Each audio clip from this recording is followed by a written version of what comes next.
Hello friends. I am sharing my personal experience that do not update your Mac with macOS Catalina.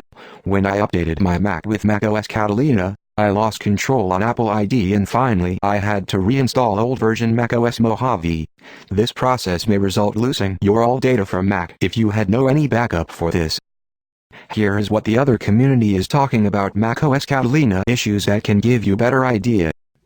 After installing Catalina, it asks me to update my Apple ID settings. I put in my password, and then it asks for my Mac password, which I give it. Then after a few minutes the message pops back up again.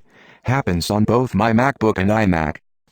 Logging in and out didn't help on my MacBook. There is too much to delete re-add for me to want to try it on my iMac. So, before you update your Mac with macOS Catalina, first read the different issues by community online and also check your Mac complicity for this. Hope you liked this video. If so, please do subscribe us.